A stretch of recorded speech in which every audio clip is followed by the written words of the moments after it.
Hey, what's up? Peace and blessings. My name is Jovhannah. I am a spiritual guide, a tarot reader, and an energy healer.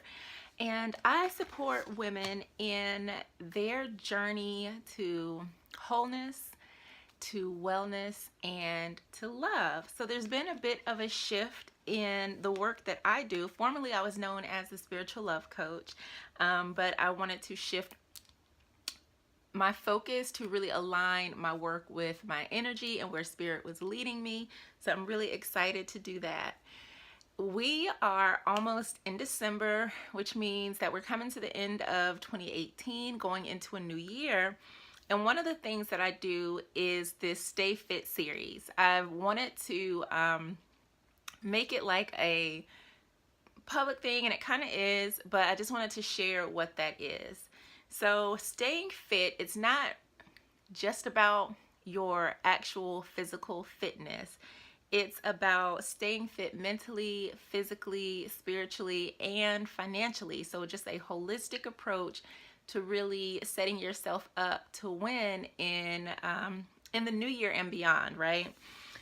So oftentimes when we think about staying fit, we think about our bodies. Like, okay, we got to go to the gym, I got to work out, I got to eat right, I need to walk more, I got to drink more water. We come up with all of these things that we can do for our bodies to really take care of them. But sometimes we forget about these other areas of our life.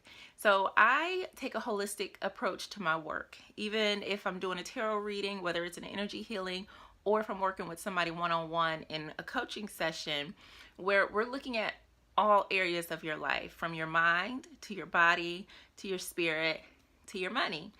All of these things have a big impact on who you are, your life, and the direction that it can go in. So one of the things that I start doing usually in the fall is looking at these different areas of my life and seeing what changes I need to make and how can I stay fit in these different areas. And I talked about this in one of the self-love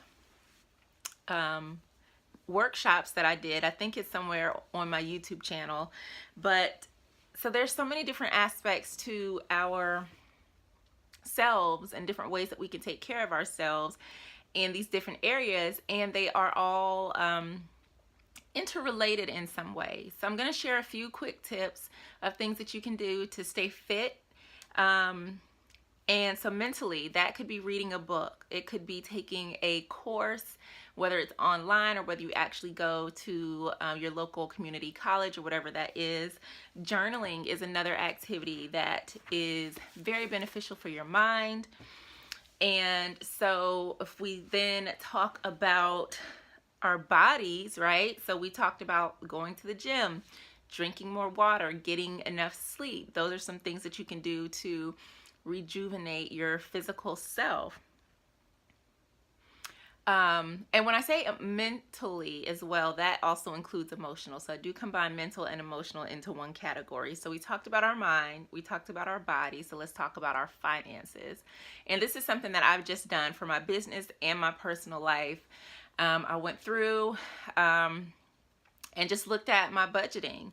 And so that's something that you can do. You can talk to a financial advisor. You can pull up your accounts and reconcile your accounts, see where money is going, where it's coming in at, how can you save more money, where can you cut back your spending, taking a budgeting course to learn more about the ins and out of creating a budget that works for you, open a new savings account. So there's a lot of different things that you can do to set yourself up to win in the new year and beyond. And I keep saying and beyond because I don't want it to be like, okay, this is a goal I'm gonna set January 1, and then January 15th comes around and you're like, you know what, I can't do this. And that's why I call it the Staying Fit series, because it's really about a lifestyle change. It's a holistic change to help you boost yourself up, elevate yourself, go to the next level in life, in love, and whatever direction that you want to go in. So for your spirit, that might mean prayer and meditation. Maybe you need to go to church or to temple on a regular basis. Maybe it's reading a spiritual text, something that feeds your soul. And I'm so excited because I got some new books delivered today, and I cannot wait to read them.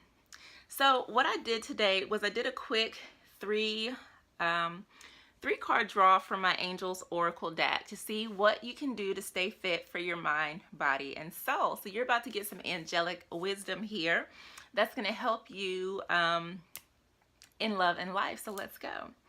So one of the things that you can do for your mind and for your emotions is to daydream. Dreaming big. So when we daydream, we are thinking about positive thoughts. We're thinking about the things that we want to attract in our lives and imagining ourselves in those situations that will make us feel good, that you know, the dreams and the things that we really want to manifest. So when you daydream, you don't want to think about the problems that you have. You don't want to think about lack. This is where you get to dream big. This is where you get to see yourself hopping on a jet, you know, going from coast to coast. You're going on shopping sprees. You just built a new home. You walked across the stage and got your PhD, you know, whatever it is. Daydreaming is such a beneficial thing for your mind. It also helps you to manifest the things that you want in your life. And I'm going to tie all of this together so that it helps you to kind of set a life goal to stay fit. So we'll work on that in just a moment.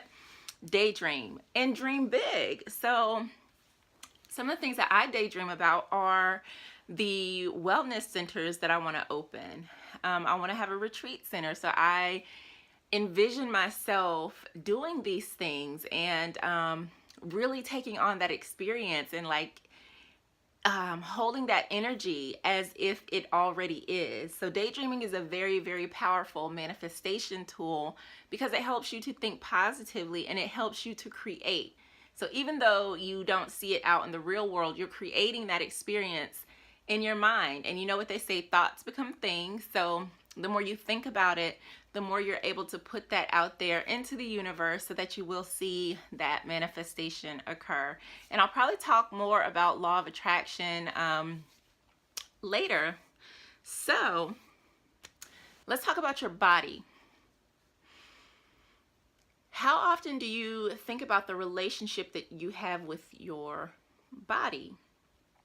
Oftentimes we don't really think about that. We're just here. We are in this thing, and there are things about it that we may or may not like.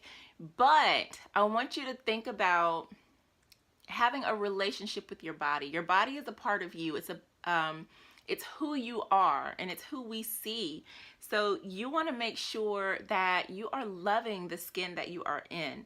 The relationship that you have with yourself is the most important relationship you will ever have. You will never spend more time with anyone in the world than you do with yourself. If you look in the mirror and you do not like what you see, or you're very self-critical, you're very doubtful, you aren't really being loving and accepting of yourself, that's something that I want you to change. I want you to build a healthy, positive relationship with your body. It doesn't mean you got to go to the gym for an hour every single day of the week. Maybe for you, it's going to be going for a walk. Maybe it means you just need to drink more water. Maybe it means you need to eat less sweets or eat less meat, maybe more fruits and vegetables. Maybe that means scheduling a doctor's appointment. So really focus on cultivating a healthy relationship with your body, taking care of yourself, loving and appreciating beautiful you and the skin that you are in. So for your spirit, and I was super excited when I pulled this card because it's all about energy work, and that is my field. So not only does energy work help you on a spiritual or energetic level, it also supports your physical wellness, your emotional and mental wellness as well. Energy work helps to rebalance your energy system. It also helps you to release stress, release those negative emotions, and it's just a very amazing holistic practice that can help you in so many different ways, whether you're dealing with heartache, whether you are dealing with stress from work, confusion, or whether you just need a self-care moment to just lie still and allow an energy healing practitioner such as myself to do the work that I do. So without going too much into like energy and how our bodies are energy work is a great way to support yourself on a holistic level, mind, body, and soul. So I said I was going to tie these things back together and figure out like, what is all of this about? One of the key steps to change that I have noticed from my own personal life and working with my clients is that when you make a change on a holistic level, it's much easier for that to take root in your life versus just changing one thing. So I want you to, when you're thinking about stay fit in the new year, I want you to think about a goal and how you can tie that goal into your mind, body, spirit. Oh, and I forgot to pull one for finances. And your finances. Oh, you know what? I've got something else for that. Dun, dun, dun. So, for instance, if your goal is, I want to, let's see, what is a good goal to use as an example? Okay, so we've been talking about fitness. Okay. Before I do that, I'm going to give you your angelic guidance for your financial life. Is to have an abundance mindset. That is super important. How you think about money, how you think about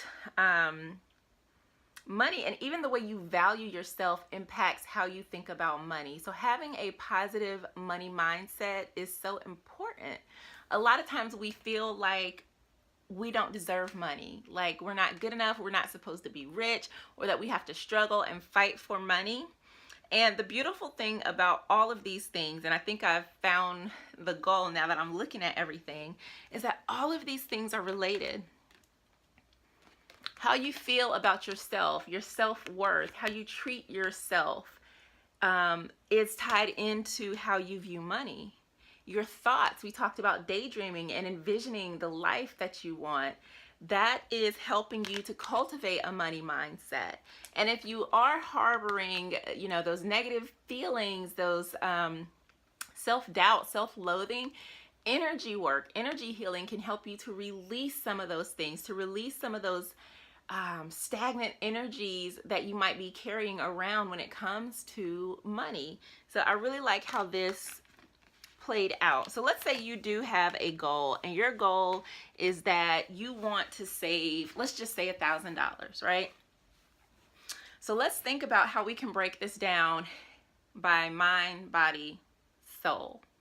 So some of the things that you can do are to say mantras. Mantras can also be incorporated as a mental activity, right? It's something that you are doing in your mind. Now, if you want to combine mudras, which are hand positions, then that's getting your body involved in it. But that also may mean I can walk to the grocery store instead of driving to the grocery store to save money, right? So there's different ways that you can engage your physical body in your goal of creating $1,000 in your life. Spiritually, you can pray, you can set intentions, you can work with the cycles of the moon to manifest this abundance into your life. Your money mindset, that might mean money affirmations. Even on the physical plane, I did not mention this, but physically, your physical self is not just your physical body. It's the people, the places, the things that you are allowing into your life in addition to you. So that might mean cutting out, okay, I'm not going to the club anymore. I'm not going to eat out. I'm going to cook my meals at home. And that's way I can recirculate or redirect the money that I was spending eating out into my savings account. Mentally, you can also prepare for this by talking to a financial advisor and saying, hey, this is my goal. How can I get there? Helping, getting help to set up your budget. So when we start to incorporate our whole self into a goal, it makes it easier to kind of stick or take root, and for you to really adopt that mentality that's going to help you be successful at making a positive change in your life. And the other beautiful thing about that is that as you start to incorporate these things into your life holistically, it just becomes part of your life. It becomes part of who you are because you have engaged your whole self in this beautiful transformation. So that was my little staying fit intro series. I think I may come back and talk more about what staying fit is all about, and really how it can help you throughout the year to really make tremendous changes in your life. Because if you think about it, like, you can be in a completely different place by the end of next year. So think about 2019, November 26, 2019, where do you want to be? Like, what are the possibilities for your life? The possibilities are endless. It's up to you to decide what direction you want to go in, and then set your sights on getting there and engaging your whole self in making that transition happen. And I am always here to support you and your journey to wellness, to wholeness, and to love. So please hit the like button and share this with someone who also needs to stay fit in the new year. And I will talk to you soon. Peace.